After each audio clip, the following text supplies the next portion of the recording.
Friends all say Vincent loves me to death, but when my dear sister returned, he sent me to the countryside, said it was for me to reflect on my actions. 3 years in the countryside, Vincent was shocked to see me with a limp leg. He admitted his mistake and was willing to take me back. I touched my stomach and told him to get lost. When Vincent found me, I was sneaking food with my half-limped leg. Hearing that a big shot was visiting the village today, I had the chance to sneak to the village head's house. From a distance, someone was calling my name, Linda, Linda. I ignored it and just kept eating, relishing the rare opportunity to have food.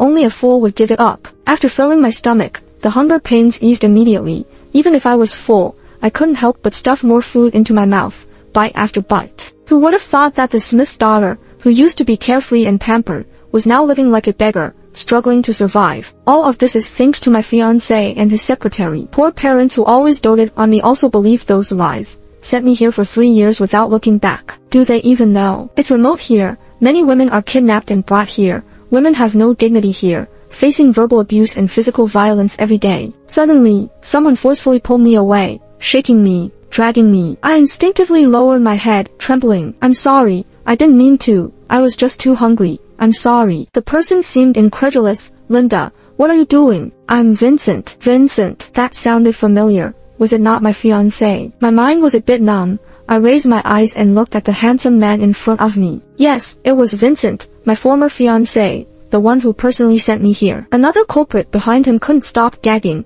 covering her nose with her hand as she gagged. Vincent heard and quickly turned around to take her away. He affectionately kissed her, saying, "Gross, it's tough on you, don't dirty your skirt." Then he seemed to glance awkwardly at me, saying, "Let's go, you've suffered enough for 3 years, come with us." Go. Leave this place? I used my hands, plagued with frostbite and cracks, to awkwardly wipe the traces around my mouth, hesitating to hide my scarred self. Even though I used to be a pearl in the sky, now I'm just mud on the ground. I remained silent, following them, stepping lightly away from this prison. Sitting in the car, Anna asked if I had been doing okay these years. I pretended to sleep with my eyes closed, not answering. I was thinking, why am I not happy to be going home? Probably because of hatred. I hate them, Vincent and Anna, sneaky and together, afraid of me finding out. First framing me for hurting someone, my parents believed them, sent me here to be scolded for 3 years. And Jason, my beloved, I can finally leave, but what about you? Seeing I didn't respond, Anna bit her lip.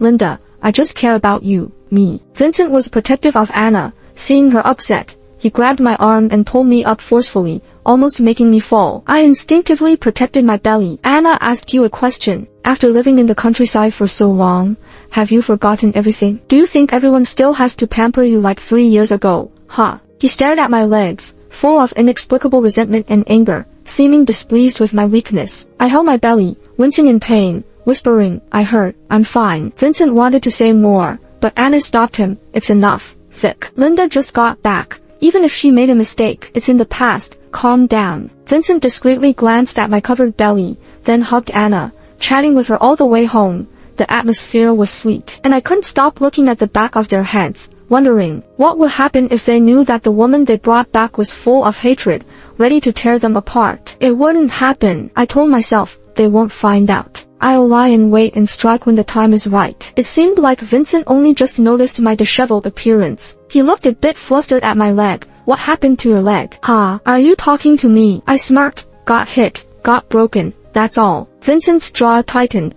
He coldly made a phone call for someone to take me to freshen up. The person who came to help had a hint of disdain and disgust in their eyes. He turned to me, his gaze inscrutable. Even though you've degraded yourself, at least show some respect to your aunt and uncle. I silently nodded, letting those people fiddle with me. As we neared home, I saw my parents standing at the door. The next moment, Anna warmly took my mom's hand and led her inside, my mom's smile never fading, not paying any attention to me standing nearby. Mom, Dad, what are you doing here? Come in. My dad snorted and said, what are you staring at? Come in, making a scene. At the dining table, I sat alone, watching Anna servilely serving my parents, making them smile and laugh. Although my parents used to spoil me and fulfill all my wishes, they were now caring for the person who framed me. Vincent was no different, affectionately serving Anna food and peeling shrimp for her. That look was clear to me, once only meant for me. Now, it was revolting to see, and the dishes on the table, supposedly to welcome me, not a single one was something I liked. They were all Anna's favorites. I snapped my fingers, the chopsticks fell with a snap. I needed to know, what my parents' current attitude was toward me and toward Anna. I finally came back, and you don't even ask. My voice choked up. Don't you want to know how I've been? Why are you so good to Anna? My mom just kept serving Anna as if she didn't hear my words. It wasn't until Anna nudged her that she looked at me with a hint of sympathy, gracefully wiped her hands, her face gradually turning cold. What are you saying? How could you possibly compare to Anna? Look at yourself now. You don't even look like a refined lady. Do you think I'm embarrassing you? Anna timidly spoke up. Mom, please don't be mad. My sister just got back. Can you two get along? I closed my eyes. Am I embarrassing you? And Anna, what kind of mother is she? After calming down, I asked again, why didn't you come find me after the earthquake? Why didn't you check if I was still alive? The earthquake there was quite severe. Even if they blocked my information, they couldn't have missed the news. It took them 2 years to come look for me. Suddenly a dense chill swept over me. I chuckled. I knew it. But then 2 slaps came down with great force, knocking me to the ground. 1 slap from my dad, 1 from Vincent. My ears were ringing. It was hard to hear what they were saying. Linda, are you going crazy as soon as you come back? It was just an earthquake. Besides, you weren't hurt. Why are you being so ungrateful? 3 years. I thought you had learned humility and politeness in the countryside. Turns out you didn't. My dad's disappointment was evident in his tone. I glanced at my mom. She tilted her head silently supporting my dad. They seemed to be indifferent to me. Suddenly I felt very cold all over. Do they really know what kind of life I've lived in the past? I asked a casual question, but why did it become an issue? If it weren't for Jason protecting me, I would have been dead. My mom patted Anna, then turned to me and said, I thought once you came back, the past incidents of hurting Anna wouldn't count. But now you still refuse to repent, willingly associating with those men from the countryside, willingly associating? I looked up at Anna's sly eyes, knowing she was behind this. It seems Anna has been stirring up trouble in front of my parents for years. But didn't they send me to the countryside in the first place, claiming it was for reflection, without letting me take anything with me, let alone that dreadful place? Even in a normal village, what would a young girl without money or clothes endure? Don't they know? And it's been 3 years. I started laughing loudly. Tears left a bitter taste in my heart. I went upstairs in embarrassment. The stiff family started talking. All I heard was my dad, my mom, and Vincent rushing to console Anna, telling her not to take my words to heart. That was my retribution. They all said, in their eyes, Anna was the first choice. But I remember clearly that I used to be the only choice. My room was in a corner on the 2nd floor. It was originally a storage room for the maids. Anna said she felt guilty for taking my room, so she personally cleaned it overnight, hoping I would forgive her. And everyone else acted as if I was always letting her down. For several days,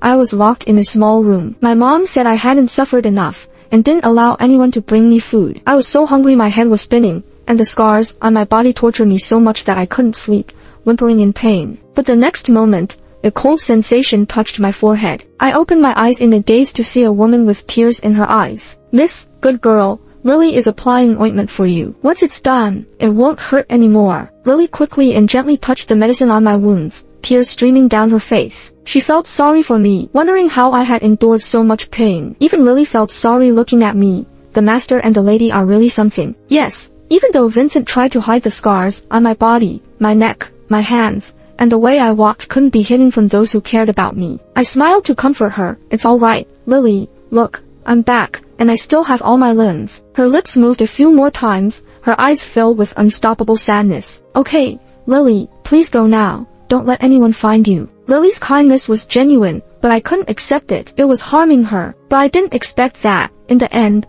Lily was the one who got dragged down because of me. Early the next morning, Anna pushed the door open, a serene smile on her face. Sister, come out. Uncle and Aunt have forgiven you. I ignored her, shook my weak limbs, and continued to turn my head to sleep. Anna's smile grew wider. Oh, sister doesn't want to come out. Too bad. Just sent away a maid who was stealing things, called Lily. Sister missed such an exciting scene. In an instant, my blood boiled. Lily had served the Smiths diligently for decades. She had a son with a heart condition to support. Labeling her as a thief, who would dare to employ her? This was pushing someone into a corner. Anna, you are truly heartless. I was so angry that I tried to step forward and confront her, but after several days of not eating, even standing up was difficult for me. How could I be her match? I was pushed into a corner, my stomach hitting the sharp edge. It hurt so bad, I couldn't help but curl up in pain. But the next second, Anna fell to the ground. Vincent rushed over to help her, but accidentally hit me in the face. I was so weak that I fell to the ground. Linda, you never repent, coming back just to hurt Anna. Why didn't you die outside? He seemed very disappointed, a look of deep loss in his eyes when he glanced at me. Vincent used all his strength, hitting me so hard that my ears were ringing and it felt like blood was dripping from them, my stomach also aching. I tried to speak but found my throat dry and voiceless. People from the third floor also heard the commotion and hurried over. Oh, Anna, are you okay? Anna weakly leaned on my mom.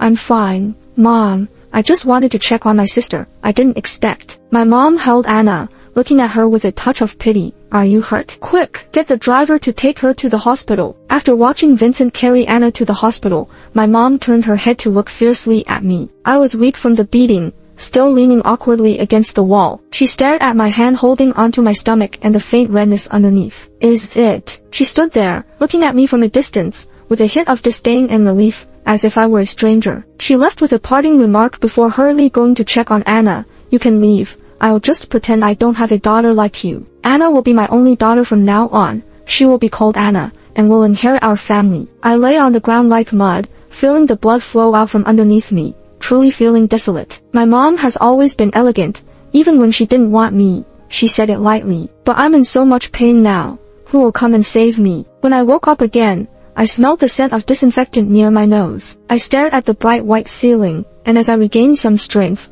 my stiff fingers slowly touched my stomach. Ice-cold temperature. There should have been a small warm life here, but now it's gone. And I'm like a vegetable, unable to mourn for you silently. Miss Someone called me from the side. It was Lily. I wanted to look at her closely, but my vision was cloudy. I wanted to hug Lily and cry. Drip, drip. It was Lily's tears falling on my hand, burning my fingers, causing them to involuntarily curl up. Miss, my poor miss. Why doesn't anyone truly care for you? No, Lily, there's you. You're willing to be close to me. I smiled faintly at the blurred figure beside me. It's okay. Don't cry. I spent several days in the ICU of the hospital. The long-term malnutrition and miscarriage took a toll on me. But I won't let such a thing happen again. I will survive. I will live well and seek revenge on my enemies, Vincent and Linda. Neither of you can escape. On the 15th day of hospitalization, no one came to visit me, but I wasn't disappointed. It was still Lily who came with the soup she cooked herself to visit me. She had a rare smile on her face, and I asked her what was going on. Lily was excited like a child. My son Brian's illness is treatable. He is going to have surgery soon, and he will be a healthy child. Is that so? That's really great news. Congratulations, Lily. I smiled too, looking out the window at the greenery, full of life. Brian will be like this too, regaining life. Lily sighed. Thank you so much to that gentleman. These days, if it wasn't for him paying for our medical expenses and hiring someone to take care of Brian, I don't know what I would have done. I didn't hear the rest of what she said, my thoughts wandering back to the secret Lily whispered in my ear when I was having my first surgery. She said, actually, Vivian, no, Anna. She is the real heiress. When Madam found out about this, she cried holding her own daughter, telling Sir that they must punish me, the imposter. But Father said, Anna and I were twins. Anna had a tough fate, but I was their true daughter and should enjoy a wealthy life. I could already guess what happened next. My mom felt sorry for her younger daughter, gradually becoming biased, and resenting the daughter who had been with her since childhood. But is that really the whole truth? I always feel like there might be more to it. Yet, as I looked at the joy on Lily's face next to me, wow, whatever secrets there are, I'll find them out myself. The day before I was discharged from the hospital, I discovered an unexpected visitor outside my ward. Vincent, what are you doing here? The well-dressed man looked a bit flustered, glancing subtly at my stomach. I backed away, frowning. What are you doing here? He looked hurt as he spoke. Linda, don't be so cold to me. We grew up together. I feel like we grew up together. I was about to reply when I saw Anna in the distance, looking resentful. Then I widened my eyes at Vincent, tears brimming but my voice strong. Do you still recognize me as your fiancé, Vincent? Are you still willing to marry me? Vincent's lips trembled, but he couldn't bring himself to say that affirmative word. So as I cried in front of him, he looked even more guilty, wanting to come forward and hold me, but was pulled back by someone behind him. Vincent, so you're here. I've been looking for you. Anna's face serene, looking completely innocent, with no traces of the resentful woman from before. I watched them, weakly smiling at Vincent, then dragging my aching leg step by step back into the ward. Sister has left. Let's go back too. Okay. The voice behind me gradually faded away as I casually picked up the origami crane that Lily had casually placed on the hospital bed, the one Brian had folded. Let's go, let's go. Vincent had already started to feel sorry for me. His conversation with Anna just now seemed a bit perfunctory. This would be their thorn. Next, Anna would probably find a way to attract Vincent. It was a perfect time for me to investigate some things. As for Anna's retaliation, we'll see whose counterattack is more severe. I remembered back to my school days, where I would often see a woman in the distance quietly watching me, without any malicious intent, just simply observing. But now, looking back, I couldn't help but feel a slight resemblance between her features and mine. So, relying on my memory, I found that place, got a job at a coffee shop, hoping to catch someone off guard. Hard work pays off. One afternoon, I saw the woman again, calmly strolling down the street. My heart was about to jump out. Was I about to meet her? Mother. Just as I was about to follow, I was stopped by someone. Sister, is it really you? I've been looking for you everywhere. Didn't expect to find you here. I shook off her hand, feeling unlucky. How did she manage to find me here of all places? I glanced regretfully out the window. It seemed today was not meant to be. Sorry, customers, it's working hours. If you have any coffee or dessert needs, please let us know. Beside Anna stood a stylish and charming woman, who looked down on me disdainfully, saying, Anna told me you're not doing well now. Turns out it's true. Anna bit her lip and defended, Vivian, don't talk about my sister like that. Vivian rolled her eyes, gestured for her friends to sit down, and then giggled at me. You're an employee. Making employees serve us can never be wrong, right? The manager quickly agreed, of course, Vivian. Then he roughly pushed me. Even though my crippled leg had improved a lot, there was still a hidden condition. In my panic, I almost stumbled. Laughter erupted from all around. Among the crowd, there was a man with a hat and mask who hadn't looked at me. I didn't have the energy to look at him either, but I felt a sense of familiarity. Oops, Miss Linda, what's wrong with your leg? Hurry, hurry, let me help you up. If Uncle and Aunt see this, they'll be heartbroken, won't they? The one speaking was a rich second generation who loved me in vain. Ha ha ha, don't you know? The Smiths no longer acknowledge her. Now the Smiths' heiress is Anna. Vincent truly has a discerning eye, choosing Anna over Linda. You all better show up to support Anna at the wedding. My good sister remained silent throughout, letting me be humiliated in silence. The manager managed to protect me a bit and sent me to the kitchen to help. As I was leaving work, I was suddenly stopped by a group of delinquents at the street corner. Before I could say anything, a slightly bold figure in high heels suddenly rushed out, wielding a stick to drive the delinquents away. I stared at the woman with familiar features, suppressing my excitement. Offering a smile, I thanked her, then pretended to be shocked. The well-preserved woman looked at me with pity, sighed, and said, Do you want to talk with me? I nodded at her face that resembled mine more than before. It really is you, my birth mother. But the woman's following words shattered my days of speculation. As you can see, you are not Mike and Mary's daughter. I'm Lily, Mary's younger sister. You are my supposed biological daughter. Supposed. I frowned at her. Clearly, our features were so similar. How could it be supposed? Her tone gentle, she slowly revealed the secret she had kept buried in her heart. I remained silent, quietly looking at the evidence she handed me, until the moon hung above the branches. So that's it. It really was the case. No wonder 3 years ago Linda's mother could bear to send me away. No wonder I was shunned by the Smiths. I wasn't their biological daughter. What I thought were my biological parents were actually the enemy who killed my real parents, causing my family to be destroyed, leaving me an orphan in infancy. Lily then pretended I was her daughter and handed me over to the Smiths for care. Reflecting carefully, the Smiths regarded me as the apple of their eye,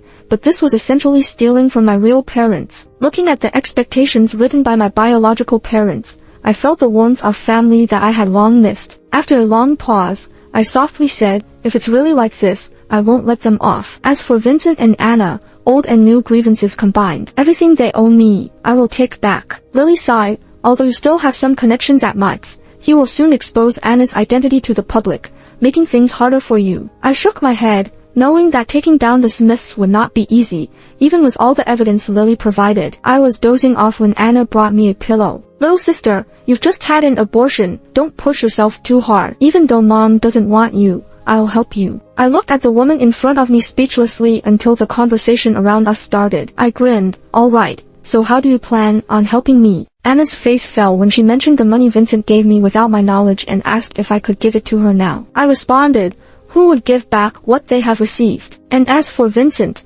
even though he promised not to associate with this woman, where did the betrayal come from? Watching Anna nervously change her expression, I felt somewhat satisfied. But soon she regained her composure, flaunting a large ring on her hand. Vincent and I are getting engaged next month. When Dad announces my identity as Miss Smith, you must come. Accepting the invitation, I smiled back at her. Of course, I will definitely be there. Walking down the street, I received a call on my phone from Vincent. This time, I didn't refuse to pick up. Vincent, are you really going to marry Anna? I knew Vincent liked it when women showed affection. Vincent's tone turned urgent on the phone. I hung up without listening further and texted him that I would attend the engagement ceremony. I deliberately avoided being followed by Vincent and Anna afterwards. In the next few days, watching Anna question Vincent from a distance with a protective yet impatient look, I smiled to myself. The engagement ceremony of Anna and Vincent was held at the most luxurious hotel in the city. The place was filled with sweet photos of them. As soon as I entered, Vivian spotted me and greeted me warmly, making comments about me not getting over Anna forgiving me and attending their wedding. Ignoring the whispers around me, I made my way directly to the central dressing room. When I opened the door, my parents, or rather, the Smiths' parents, Vincent's parents, and Vincent and Anna were all sitting there. Seeing me at that moment, their expressions stiffened a bit. Anna quickly stepped forward. Linda, you came. Dodging her hand, I took out a picture of Anna from her school days and placed it on the table. Maybe you'll like this gift. The expressions on their faces were a mix of surprise. Vincent looked at me with a complex expression, filled with a hint of relief and guilt. Ignoring Linda's mother's protective stance, I smiled at Vincent's parents. I am also family. Do you have any objections to me being at the main table? Then I turned and left. The photo revealed Anna's dark secrets, ones that Lily didn't even reveal. At the main event of the engagement, Vincent and Anna arrived late. I observed Anna's teary eyes and Vincent's impatient and somewhat disgusted look, feeling a sense of ease. Anna must be going through a hard time. Feeling relaxed, I heard the surrounding people mentioning the new lord that Vincent's family had found. The gossip about Jack's tragic past caught my attention. Just as the person at the center of attention was leaving, I heard Jason's name and ran after him. It was Jason, the person I couldn't stop thinking about. When I caught up to him, I grabbed his sleeve and asked, "You're back. Why didn't you come to see me?" With a dismissive tone, he turned to me with unfamiliar eyes and said, "Miss, boundaries should be respected. Please let go of me." I looked disbelievingly as he pulled my hand away. Before I could speak, Anna in the center of the hall finally found an outlet for her frustrations. "Sister, I know you love Vincent but can't have him, but you don't have to be this way just because Jack, the young master, is back." I just greedily stared at the person in front of me. "No, I'm sure, this is Jason. Jason who has guarded me for 999 days and nights. You say you're not him, prove it to me." Vincent helped me and got hurt many times. The biggest scar on his shoulder from saving me in the earthquake can't be removed no matter how advanced the technology. The man nonchalantly smiled, raised his hand and took off his shirt. "Wow, did you see clearly? Am I the person you're looking for?" My head instantly went blank. I was shaking all over. How could this be possible? It's so similar. Jack casually put on his coat. "Are you Linda? If you wanted me, you should have said so earlier." I didn't hear the rest of his words. Hope suddenly appeared, but disappeared in an instant. I left in a messy state and didn't see the man casting me a cryptic look as he got on the car. That night, I dreamed of Jason again. Jason, the village chief there, grew up eating meals from hundreds of families. Maybe he had some affection for this land, so even though he knew it was beyond saving, he still tried hard to make it better. Although Jason never went to school, he was sharp-witted, leading everyone to dodge many natural disasters and saving many people. He disappeared while rescuing someone in a small flood. Before he left that day, he said he would marry me when he returned. Unfortunately, I couldn't wait for him. After he disappeared, people from all around gathered to rebuild their homes. This place was already remote and desolate, but after that incident, it became even more isolated under the leadership of some determined individuals. The new village chief had a grudge against Jason, and coupled with the existing customs of women being abducted and beaten here, my days here were not pleasant. In just 3 months, I was worn down to become a different person. Even after being rescued, I couldn't escape the hell. "Oh, Jason, if you saw me now, would you be heartbroken?" I thought of Jack I saw during the day and couldn't help but smile. Yeah, completely different people. How could I have mistaken him? Jason was brave, passionate, his skin not as fair as Jack's, but dark, handsome when he smiled, not the kind of worldly playboy like Jack. And if he really was Jason, he wouldn't let go of my hand. A text message came again on my phone, from Anna, Vincent, my parents. I simply turned off my phone. I looked up at the moon outside, hoping it would end soon. But I didn't expect Anna to be so brainless. Since the day Vincent got engaged, he had harbored a great disdain for her. He had told me more than once that he regretted it. Vincent said he still loved me, that I was always in his heart. I looked at the man's reddened eyes, silent for a moment before saying, "But Vincent, you said, those who betray true love will not end well. I'll be waiting for your retribution." I didn't care about his reaction, and interestingly sent the screenshots one by one to Anna. She went crazy with jealousy. She had my story posted online, from framing her 3 years ago, being sent to the countryside, getting pregnant out of wedlock there, then returning and trying to get Vincent, calling me a homewrecker, shameless mistress. The whole story was presented as if by a bystander. The answerer, claiming to be a close friend of several people involved, couldn't bear to see a friend's happy marriage ruined by this vicious woman. Anna did it so discreetly, completely playing the innocent. Vincent and Anna were about to get married soon, and I was also trending. My relationship with Anna was exposed, twins, except I grew up in luxury, while Anna was stolen and only returned later. Vincent's family immediately released a statement. Vincent was trying to help a single mother due to childhood friendship, but I misunderstood. Public opinion was mostly one-sided, and I received countless hateful messages every day. Countless hurtful words were thrown at me, my address revealed, and I was pelted with rotten eggs and vegetables every day. I let the rumors ferment. Keyboard warriors online were always the fearless,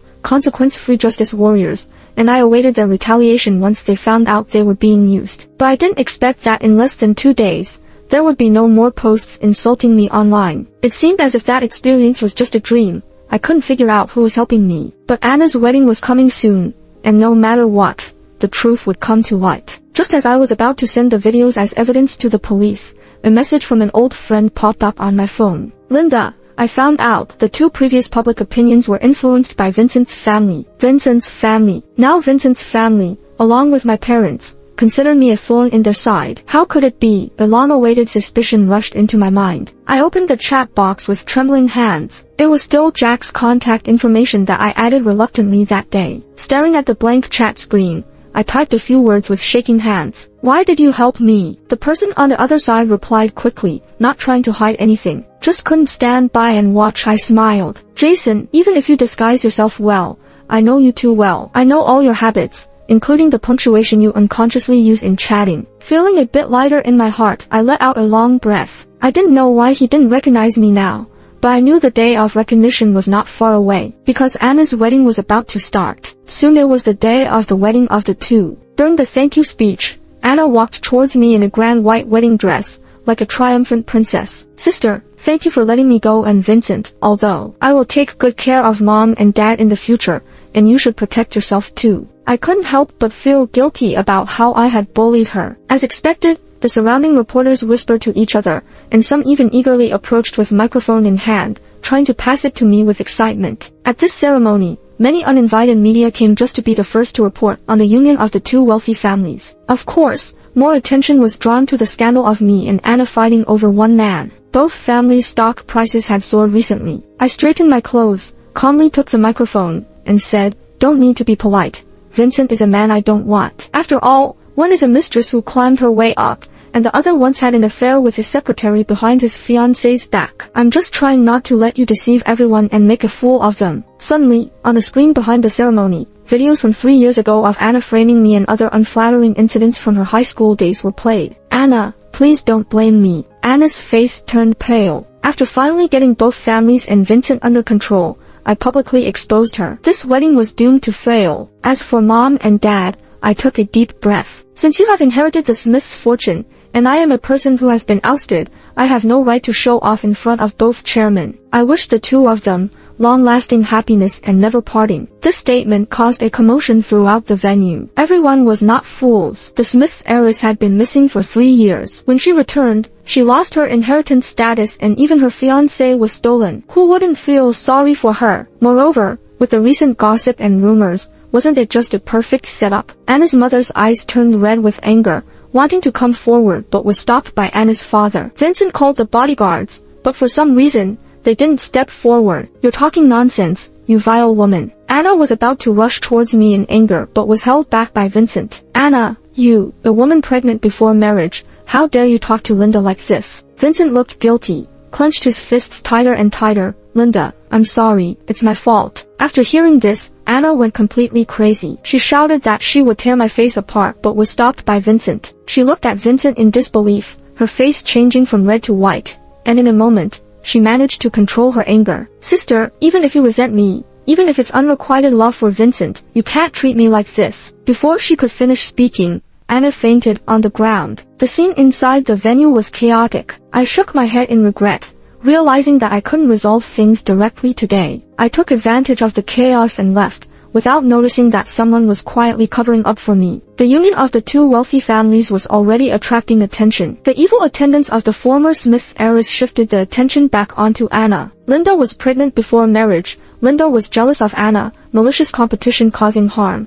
Linda disappeared for 3 years. These trending internet topics shifted the focus onto me, leaving these two families spotless. My previous scandal of getting pregnant before marriage and then having a miscarriage drew even more vicious cyberbullying than before. Some even started sending me dolls with blood on them. Then came the bombshell. I'm not the biological daughter. Back then, me and Anna's lives were swapped, and I took what was rightfully hers. I watched, feeling quite pleased in my heart. That's how the wedding ceremony failed to resolve matters. Now the situation was at an all-time high, which would make it easier to solve. Vincent contacted me, wanting to calm things down by holding a press conference to admit that it was him being jealous that led to those words, all of which were lies. I replied, "And what after I admit? Even if you clear your names, I'll still be seen as the bad one online." Finally, Vincent's parents stepped in, promising me a sum of money to clarify things and send me abroad afterwards. They threatened me, saying that even if I wanted to leave everything behind, they would never let me go. But for some reason, Vincent's family, who should have been most eager to resolve things, suddenly dispelled their animosity towards me overnight, and even the calls from Vincent's family were no longer threatening. I had a faint guess in my heart, which felt sweet yet also delusional. I had to force myself to focus on dealing with my family matters, and I tapped on my phone screen, sending the message okay. The day of the press conference, I deliberately chose my most plain clothes and applied light makeup. Finally, everything was going to end today. Before going on stage, Anna stopped me. She warned me not to play any tricks, to be tough, or else she could make me disappear without a trace. I nodded and my recording pen in my pocket captured everything. "Hello, everyone. Today I want to clarify something about the rumors between Miss Anna and Mr. Vincent. I can confirm that everything I've said is true. Furthermore, those photos of Anna during her school days are also true. I also have videos of those men she was involved with as concrete evidence." As I was about to continue, Anna tried to come forward to stop me but couldn't push her way through. I smiled at them, looked at my parents hurrying in through the door, pressed a button I had prepared earlier, and pointed to the electronic whiteboard behind me. "Now, please watch the VCR." In the video, it started with the affair between the two of them in the office 3 years ago, when Vincent and I were still engaged. "Vincent, I'm afraid Linda will come back for revenge. Don't worry, you're the real heiress. She's just a fake. Let her hurt you like this. We must help you get back at her. Baby, be gentle, you're hurting me." Vincent knelt down weakly, his face pale, eyes red, and kept apologizing. Anna collapsed on the ground, muttering, "It's over, it's over. Get up, you're embarrassing yourself." Despite the remarks from my parents, I smiled faintly. "Everyone's here. Ha, Mike, are you enjoying spending my parents' money every night?" Mike, with a twisted smile, looked at me confidently. "Linda, you lost your child, your mind isn't right. What nonsense are you talking?" I looked stern. "What's true? What's false? Let the police determine." The video continued playing, this time focusing on Mike and Karina. "Oh, it's the parents." Inside were the two of them plotting over 20 years ago to take over the White's fortune. White, the surname of my biological father. Unfortunately, their plan backfired, and they, along with a wife, died in a car accident they orchestrated. The reporters around were shocked. They didn't expect Linda, the fake heiress, to stir up such explosive news every time she appeared. Last time it was about the two heirs merging, and this time, it was directly targeting the current chairman. The rest was out of my control. When Mike tried to speak again, the incoming police officers took him away. "Don't worry, we have zero tolerance for those who cross the line." The leading police officer saluted me. I nodded, "Thank you." Due to the unprecedented popularity of the two previous trending topics, this event was considered a significant case by the police for urgent handling. With the information I had previously reported to them, the investigation results were quickly made public. 20 years ago, the two families were partners, but Mike's small business needed to align with the Whites for growth. Unfortunately, Mike, with evil intentions, schemed against the Whites, resulting in the couple's death in a car accident, leaving behind their infant daughter. Moreover, Anna and Vivian, both involved in intentional harm and other crimes, were also sentenced. As for Vincent, despite not doing anything wrong, he was implicated as an accessory to Anna's crimes and would also spend some time behind bars. And if Vincent hadn't believed Anna's words 3 years ago and sent me there, I wouldn't have endured so much suffering. Vincent's cellmate seemed capable, so I believe he'll have an exciting life inside. I heard Vincent had been resisting fiercely all along, trying to meet me through others. Although I didn't want to see his face, I enjoyed seeing Anna troubled, so I agreed and dressed up nicely. On the day I went, the sky was clear. Vincent kept smiling at me until I impatiently tapped the table. Then he sighed. "I'm sorry. It's okay. Since we're strangers now, I don't need to make things difficult for myself." But that seemingly innocuous remark seemed to touch a nerve, and Vincent suddenly burst into tears. He sobbed, "I'm sorry, Linda. I truly liked you. We grew up together as childhood friends, and I really liked you back then. But I couldn't help but be attracted to Anna, knowing she was the real heiress. I completely, unexpectedly didn't want you anymore. I had no choice. My mom's days as a mistress were hard, so I had to marry someone with background and power for my mom's sake. I'm sorry, Linda. I'm sorry." I interrupted his monologue with a yawn. "Are you done talking? If not, I'll leave first. It's kind of gross listening to you." I leisurely pulled out a chair, turned around, and walked away, leaving the man behind crying with his head in his hands. I looked at the sky outside and felt it was another day for eating cake. The despicable deeds of a few people were exposed by gossiping netizens, including their various accusations and ill intentions towards me. In a blink of an eye, those few became public enemies, and I officially took over the business,